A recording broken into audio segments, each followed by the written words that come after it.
How are you? Good evening. This is Carlos Montero from Paris, and today kick off the Olympics 2024, and there is so much information we have to give you, a lot of controversy.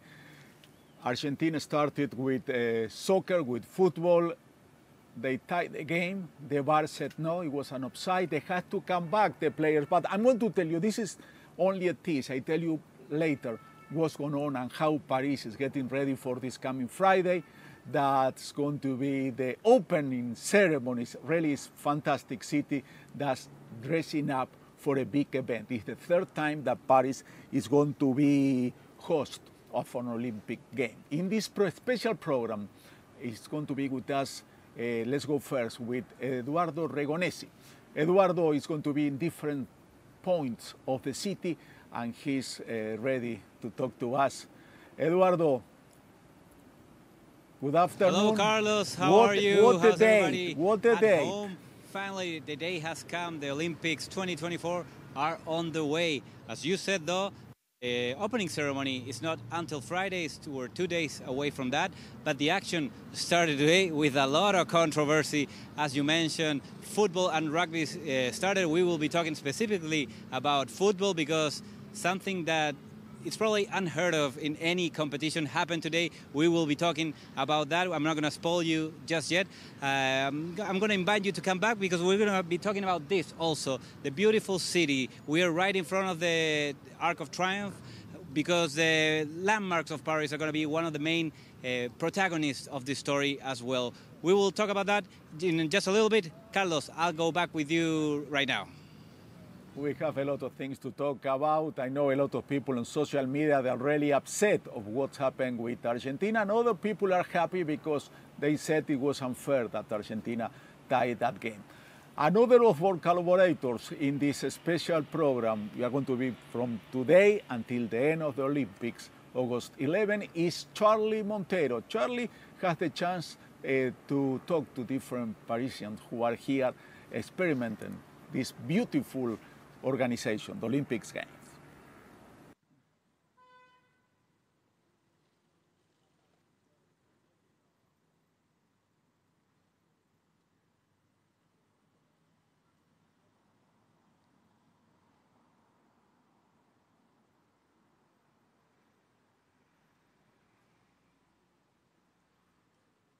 Hi, Carlos. How are you? We are here in Paris and the streets of this beautiful city, and I had the opportunity to talk to people about their excitement for the Olympic Games. So stay tuned because just in a little bit, we're going to listen to their testimonies.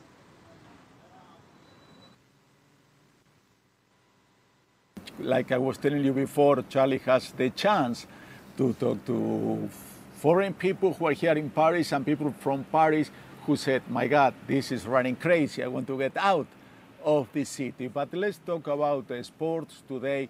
It was a wonderful day for people who love football, for people who love soccer. The kickoff of this tournament was with Argentina. It was the first game of the day.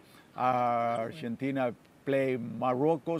It was a very exciting game, but it was really insane. It was crazy because Morocco was winning 2-0. They go to the second half.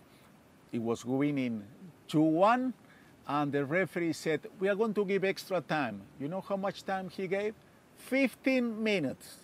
That's something unbelievable. And Argentina scored in the 15th minute, and the game tied. Finish game, finish over, stop. 1 hour later, the VAR said, I'm sorry. We were watching the video, and it was an offside. The last goal of Medina, a young kid from my team, from Boca Junior. What do we do now? They said, let's play 3 more minutes. The football players were already inside of the lockers. Many of them were taking a shower. They have to go back. They have to warm up for 10 minutes. They played 3 minutes, and nobody scored, so that Morocco, who did a great World Cup in Qatar, finished 4th. Today started with a win. Great way to start. But it was not the only game. There were 7 games. Also today was rugby 7. to talk about all this is with us Eduardo again. Eduardo, I was giving a brief summary of what's happened in Argentina game that we couldn't believe it because it just happened when we were here waiting to start this show. How people react. I know in social media people were upset. Now first people who are against of Argentina were upset. Now the Argentine people, they are really mad. Mascherano, the coach, Argentine coach, said, I never seen a circus like this. How people experiment this game where you are? Carlos, you're asking me a very difficult task to explain what happened today.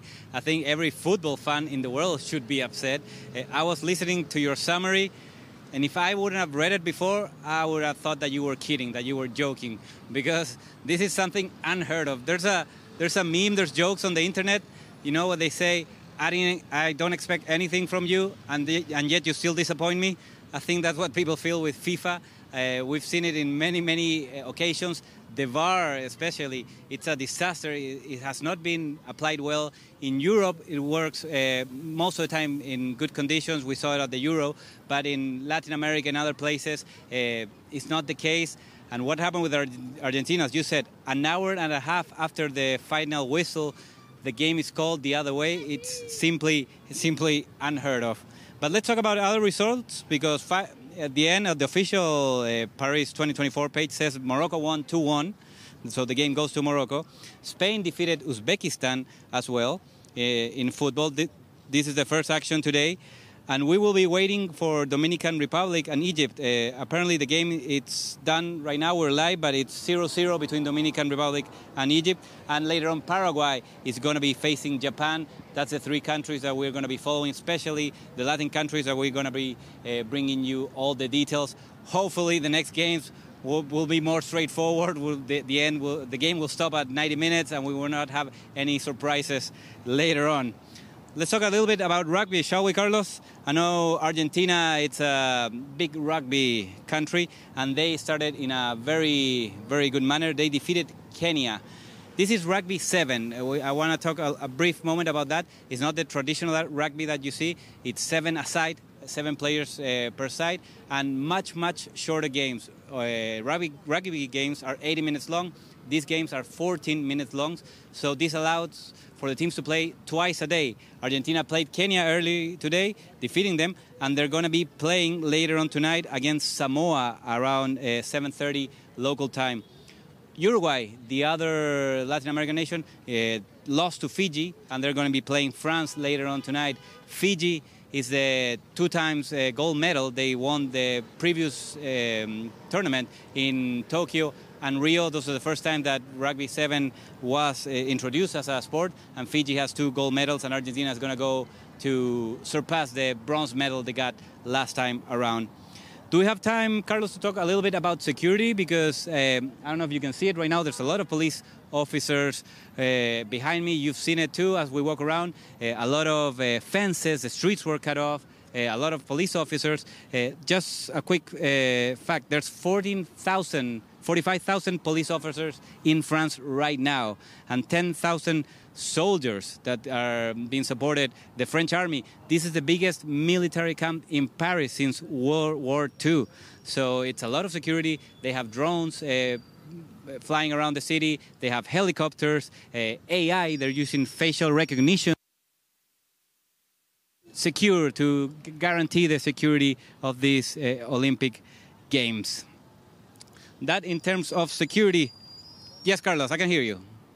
Oh, I'm sorry. I was going to ask you because about the security, especially about what's going to happen next Friday. For the first time, the opening ceremony is not going to be in a stadium. It's going to be on the sign. It's behind me, the river sign. But my question is what the president, Emmanuel Macron, said, that he wants that in the beautiful emblematic places of Paris, of this beautiful city, they have a chance to be part of the stadium. The stadiums are ready because Friday is the official opening and Sunday start and Saturdays too, you know, all the games. Are they ready, all the facilities? We're talking about security. French president said that it was a crazy idea to have the opening ceremony in the Sena, which I bet was a big headache for security details to guard 6 kilometers of parade in the Sena. But as you said, most of the facilities, they were working on them in these couple of days. They seem to be ready, although there's a bit of controversy. The Judo Federation, the president of the Judo Federation, said that their facility where they're going to be playing is not completed, it's not adapted properly for judo. He quoted, he in fact said, I don't want to talk about the specifics because I don't want to embarrass the local authorities, but he said that specific stadium is not ready. But just on that, a quick note on that, France decided not to build too many new stadiums. Instead, they decided to build an outdoor complex, this kind of the stadiums that you build and disarm after the games are done, using the historical landmarks. For example, the Eiffel Tower.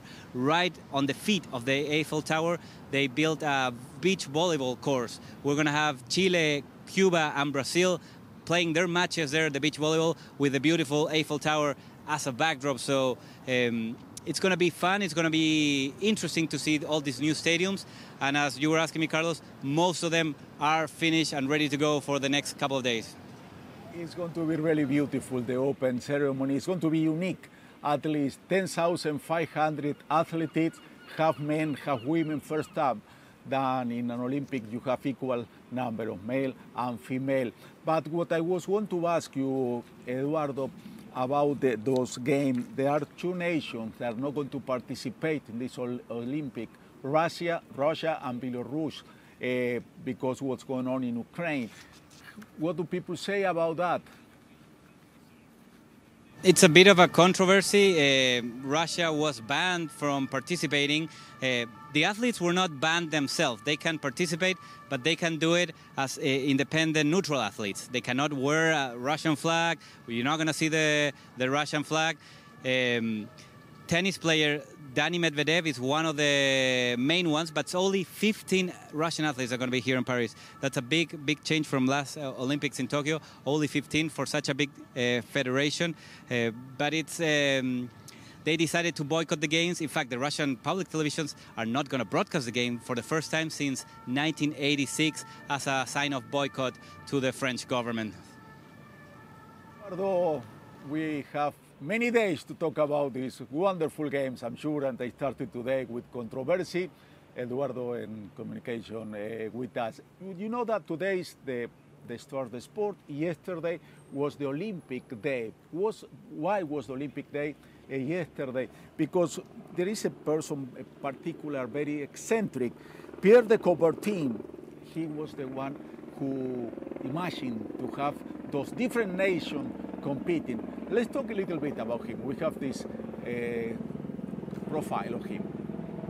The promoter of the modern Olympic Games, Pierre Freddy de Coubertin, born in Paris in 1863, still struggles today between light and shadow. Some see him with pride, but others point the finger at him. And not only because when he imagined the Olympic Games, he wanted to reserve the event for men and a certain social elite, far from the contemporary notion of universalism. Let's see. Pierre de Coubertin, his aristocratic family gave him the title of Baron. He studied in England, where he learned the doctrine of muscular Christianity, oriented towards the search for spiritual perfection throughout sport. Fascinated by the ancient Greece, its myth, gods and heroes, including the Olympians, the young Baron de Coubertin was struck by the fact that during the Olympic Games held for more than 11 centuries, all wars were suspended. Enthused with such ideas, Coubertin began to spread his sporting method. He created athlete societies and founded the Revue Athletique, the first magazine dedicated to sports. On June 26, 1894, the International Congress of Physical Education decided to institute the Olympic Games of the modern era and presented a motto, Citius Altius Fortius. Coubertin pulled some strings, raise funds, and on March 24, 1896, King George of Greece pronounced for the first time these words: "I declare open the first International Olympic Games of Athens." Pierre de Coubertin was at the head of the International Olympic Committee until 1925, but over his figure hangs the shadow of his relationship with Adolf Hitler. Archives of the Third Reich give account of a letter dated March 17, 1937, where he thanks the German regime for its contribution to his jubilee year, the 50 years of his action of promotion of the sports. Historians have documented Nazi Germany's trails of payments to an endowment fund created by Pierre de Coubertin. The Third Reich